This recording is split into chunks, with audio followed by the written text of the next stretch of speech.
ইফতারে যত রকমের ভাজা পোড়াই খান না কেন, এই সালাতের রেসিপিটা অবশ্যই টেবিলে এক কোণায় রাখতেই হবে। কারণ সারাদিনের রোজা শেষে যখন ভাজা পোড়া আইটেমগুলো খান তখন শরীরে এমনিতেই বিরূপ প্রতিক্রিয়া পড়বেই, তাতে কোনো ভুল নেই। আর এই সালাদটা বানানোর যেমন সহজ তেমনি মুখরোচক, যে কোনো কিছুর সাথে খেতে পারবেন। তো আজকে রেসিপিটা শিখে নিন, তাহলে অনেক বেশি কাজে আসবে। তো চলুন রেসিপিটা কিভাবে তৈরি করেছি অবশ্যই দেখে নিই। প্রথমে আমি এখানে একটা মিডিয়াম সাইজের বাঁধাকপিকে অর্ধেকটা ভাগ নিয়ে নিয়েছি।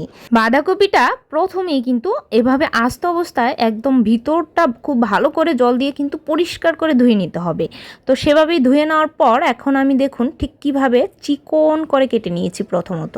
এরপর একেবারে কুচি করে নিতে হবে। সালাদের জন্য আমি সাধারণত এইভাবে কুচি করে কাটি, কারণ সবগুলো মশলা এর ভিতরে খুব ভালোভাবে অ্যাবজর্ব হয় আর সালাদটা খেতে অনেক বেশি মিহি হয়। তো এখন আমি একটা গ্রেটার নিয়েছি। গাজরটা যেহেতু একটু হার্ড টাইপের হয়ে থাকে, তাই গাজরটাকে ঠিক গ্রেটার দিয়ে কেটে নিলেই বেশি ভালো হয়।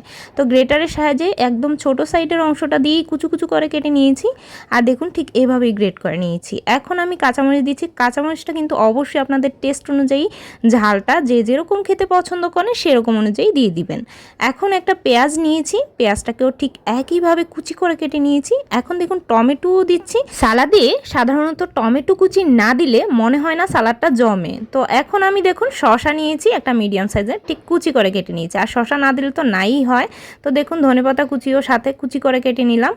এখন এই সবগুলো একই সাথে কেটে নেওয়ার পর একটা মিক্সিং বলে নিয়েছি। এখন এর সাথে আমি 2 টেবিল চামচ গুঁড়া দুধ দিয়ে দিচ্ছি। গুঁড়া দুধটা কিন্তু আপনি আরও বাড়িয়ে দিলে খেতে আরও বেশি মজা হয়। তো 1 টেবিল চামচ দিয়ে দিলাম চিনি, আর হাফ চামচ দিয়ে দিলাম লবণ। লবণটা টেস্ট অনুযায়ী ব্যবহার করবেন অবশ্যই। আর এখানে আমি ভাজা জিরা আর ধনিয়ার গুঁড়া একই সাথে ব্যবহার করেছি। আর দিয়ে দিয়েছি কিছুটা গোলমরিচের গুঁড়া। এখন এর সাথে 1/3 কাপ মিষ্টি দই দিয়ে দিচ্ছি। যদি এখানে টক দই ব্যবহার করেন তাহলে চিনির পরিমাণটা কিন্তু আরেকটু বাড়িয়ে দিলে বেশ ভালো লাগবে। যেহেতু মিষ্টির দই ব্যবহার করেছি তাই কিন্তু আমি চিনি কম ব্যবহার করেছি। এখন সবগুলো মিশ্রণ খুব ভালো করে নেড়েচেড়ে মিশিয়ে নিলাম।